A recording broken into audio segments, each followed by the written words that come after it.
एक खुदा में विश्वास न करता हो, 50,000 खुदाओं के सामने पेशानी टेकता हो, कभी चुचंदर के सामने, कभी बंदर के सामने, कभी सांप के सामने, कभी नदी के सामने, कभी चांद के सामने, कभी सूरज के सामने, जो जानवर के पाखाना को पाक समझता हो, उन नापाकों से तू डर रहा है। तू डरने के लिए पैदा हुआ है।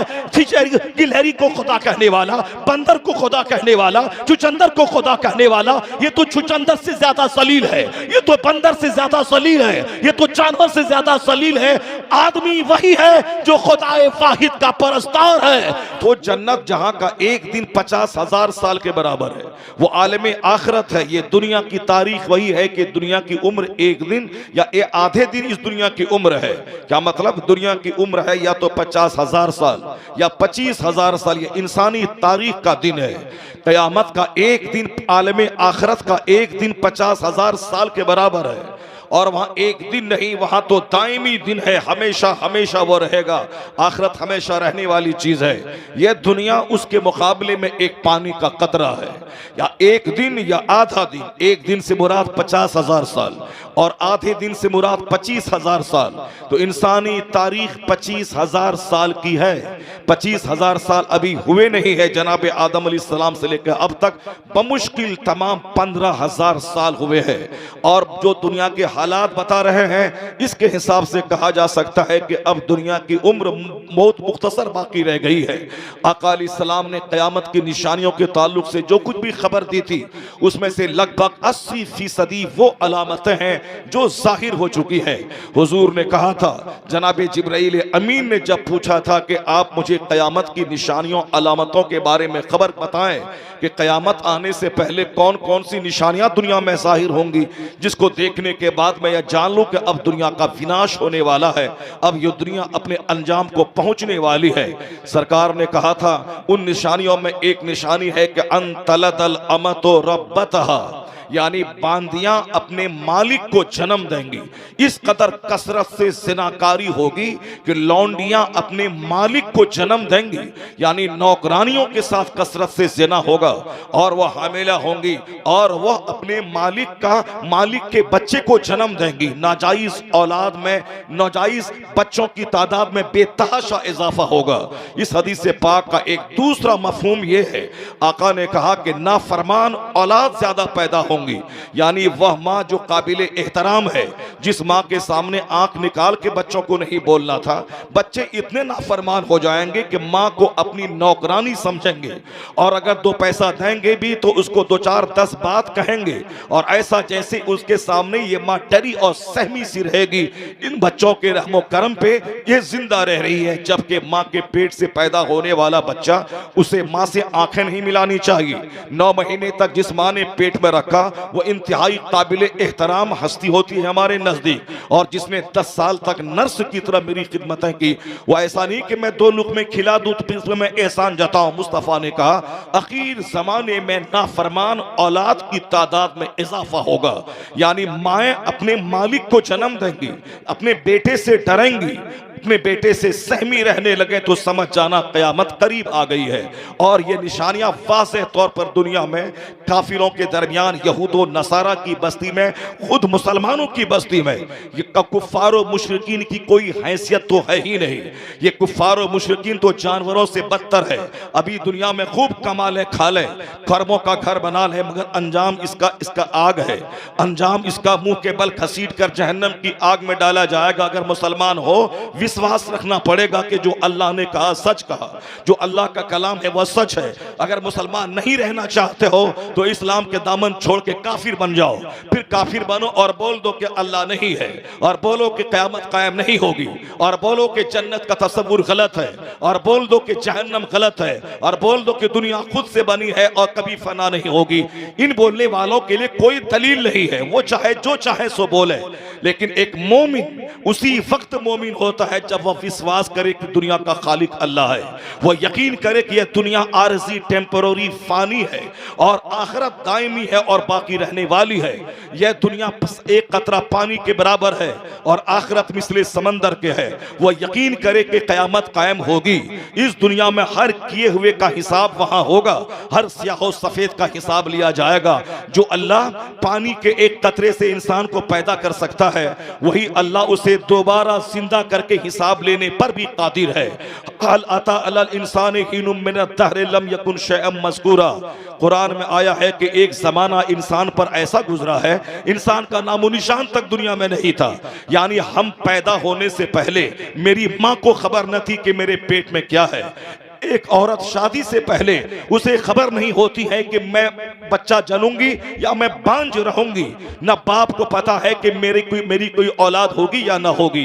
अल्लाह क्या कहता है, तेरे ऊपर एक ऐसा ज़माना गुजरा है, यानी तेरी माँ की शादी से पहले, तेरे बाप की शादी से पहले या फिर शादी के बाद भी जब तेरी माँ हामिला हो गई, जब तू पेट में था, तो तेरी माँ को खबर नहीं है कि पेट में क्या है, तेरे बाप को खबर नहीं है कि तू क्या है। यानी एक जमाना ऐसा गुजरा, तेरा वजूद नहीं था। तेरी पैदाइश से पहले तेरे बाप को मालूम नहीं था कि बेटा है या बेटी।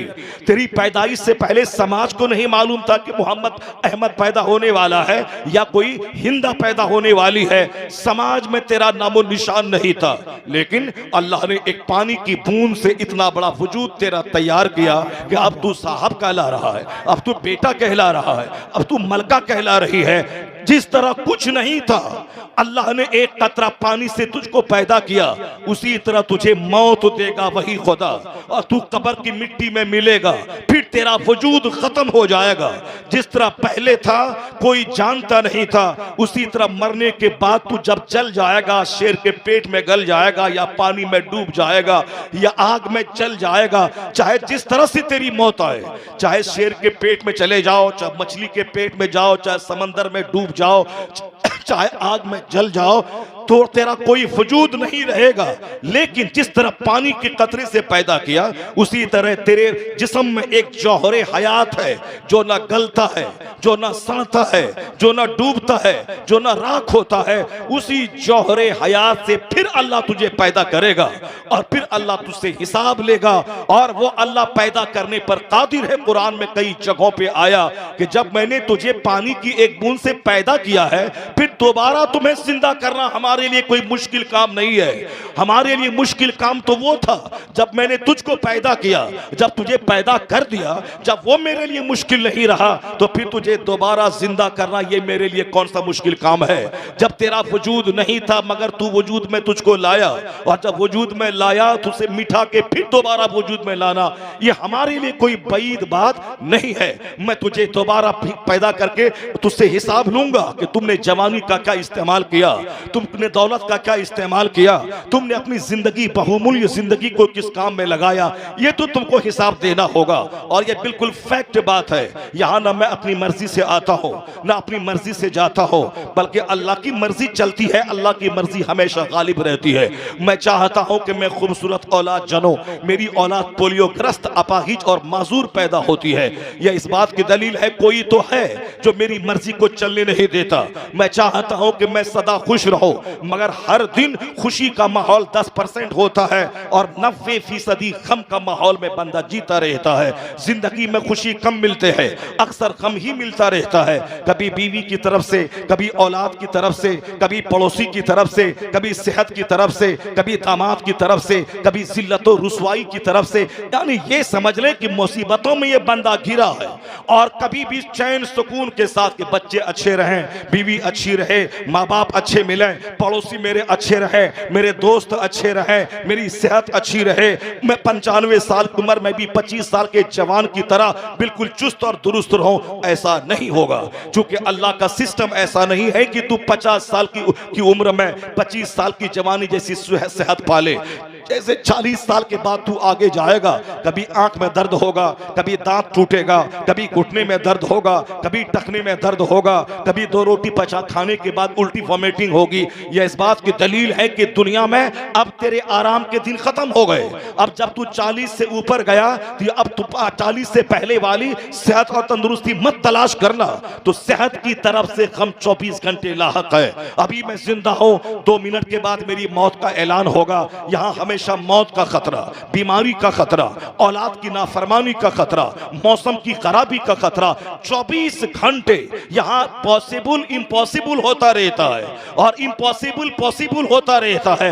ये हालात बताते हैं कि दुनिया का कोई संचालक है, दुनिया का कोई चलाने वाला है, दुनिया का कोई खालिक और मालिक है। यह इस बात की दलील है कि दूसरे मज़ाहिब में जो लोग नास्तिक है, जहाँ खुदा का इनकार करते हैं या खुदा को मानते भी है तो चुचंदर बंदर सबको खुदा कहते हैं, तो उस तसव्वुर का कोई उसमें कोई सच्चाई नहीं है। सच्चाई यही है कि कायनात का खालिक है और वह खालिक एक है और वह खालिक न कोई पेड़ हो सकता है, न कोई दरख्त हो सकता है, न खुदा इस दुनिया का कोई बंदर हो सकता है, न छुछंदर हो सकता है, न गाय हो सकती है, न बैल हो सकता है, न सूरज हो सकता है, न चांद हो सकता है, न नदी नाला हो सकता है।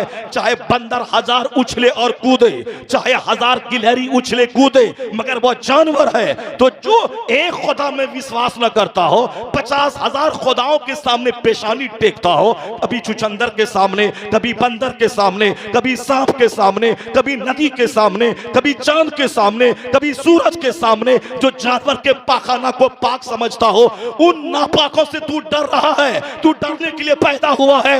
गिलहरी को खुदा कहने वाला, बंदर को खुदा कहने वाला, चुचंदर को खुदा कहने वाला, ये तो चुचंदर से ज्यादा सलील है, ये तो बंदर से ज्यादा सलील है, ये तो जानवर से ज्यादा सलील है। आदमी वही है जो खुदाए वाहिद का परस्तार है। तो खुदाए वाहिद का परस्तार हमेशा गालिब रहा है, क़यामत तक गालिब रहेगा।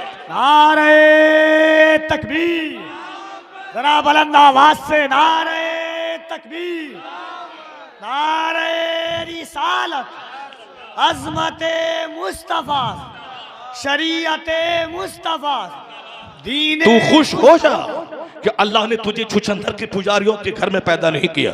तू अल्लाह का एहसान मान कि अल्लाह ने तुझे जानवर के पुजारियों में नहीं पैदा किया, अल्लाह ने तुझे यहूदी घर में नहीं पैदा किया, अल्लाह ने तुझे नसरानी घर में नहीं पैदा किया, अल्लाह ने तुझे जानवर के पाखाना को पाक समझने वाला नहीं पैदा किया।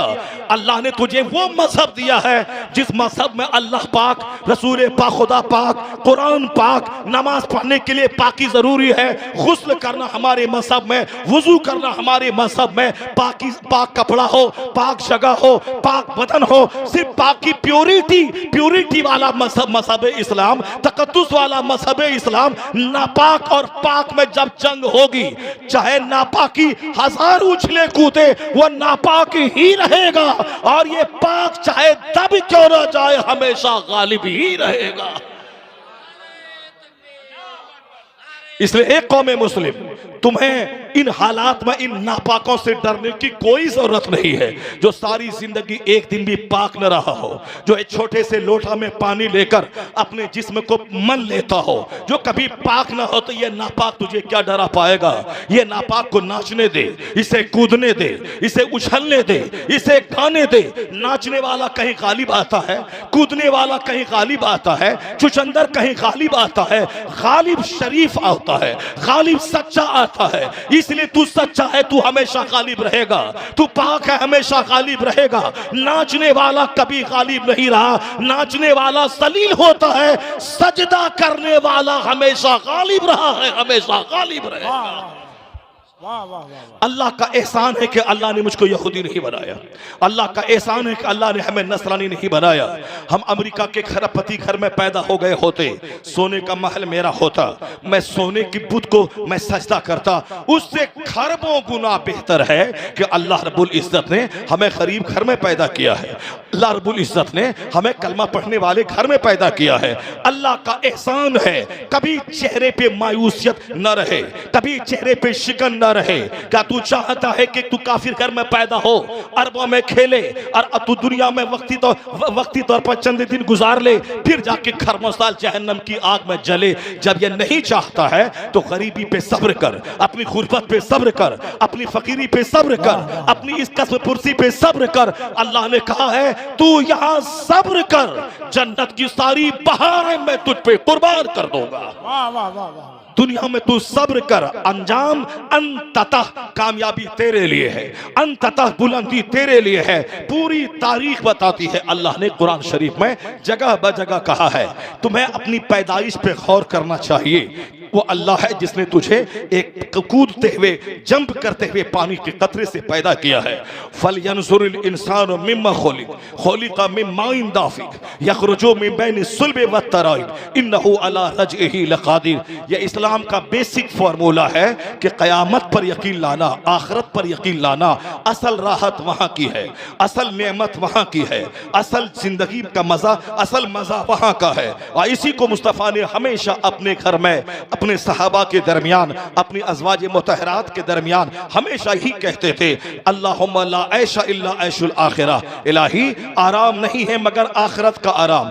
जिसकी नजर आखिरत पे है उसको दुनिया के तमाशों से वो घबराता नहीं है, ये नाचने कूदने से घबराता नहीं है। मेरा कुरान कहता है अगर तू तकवा के साथ जिंदगी बसर तुमने किया और तुमने अपनी जिम्मेदारी को निभाया कि मैं यहाँ पैदा हुआ हूँ खुदा की इबादत के लिए, मुझे मरने के बाद हिसाब किताब वहाँ देना है, और इस पर विश्वास नहीं करेगा तो काफिर जाओ, जैसे जीना है जी ले।